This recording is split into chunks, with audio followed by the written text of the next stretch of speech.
నేను ఆ కళాశాల యజమానులను మీరు వ్యాపారం చేసుకుంటారు, మీరేం సేవ చేస్తలేరు, మీ వ్యాపారంలో మీరు ఎంత సంపాదించిండ్రు, మీరు ఎట్లా సంపాదించుకుంటుండ్రు, ఏమేం జరిగింది అనేది అందరికీ తెలుసు.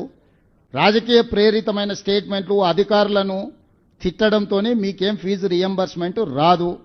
ప్రభుత్వానికి ఉన్న అప్పుల్లో 35 సంవత్సరాలు ప్రభుత్వంలో సేవలు అందించిన అధికారులకు కూడా వాళ్ళ రిటైర్మెంట్ బెనిఫిట్స్ను విడతల వారికి ఇస్తున్నాము. మేము ప్రభుత్వాన్ని ఏర్పాటు చేసే సమయానికి జీతభత్యాలు కూడా విడతలాలు ఇస్తుంటే సర్దిద్దుకుంటూ వస్తున్నాము. సహకరించాల్సిన మీరు ఈ రకమైన వితండవాదంతో బంద్ పెడితే ఇప్పుడు ఫీజులు అడగరా? ఇప్పుడు బంద్ పెడితే పిల్లలకు విద్య దూరం అవుతుంది. 3 నెలలకు 6 నెలలకు మేము ఫీజులు ఇస్తే ఈ బంద్ పెట్టినందుకు ఎవరిని శిక్షించాలి? పిల్లల జీవితాలతోని చెలగాటాలు ఆడొద్దని నేను యజమానులకు చెప్తున్నా. విడతల వారీగా మీకు ఫీజులు చెల్లించే బాధ్యత మేము తీసుకుంటాము. మొట్టమొదట మేము అధికారంలోకి వచ్చిన తర్వాత ఏం బకాయిలు ఉన్నా అవి ఇస్తాం. కేసీఆర్ పెట్టిపోయిన బకాయిలు ఏమన్నా ఆడబోయి అడుగురి.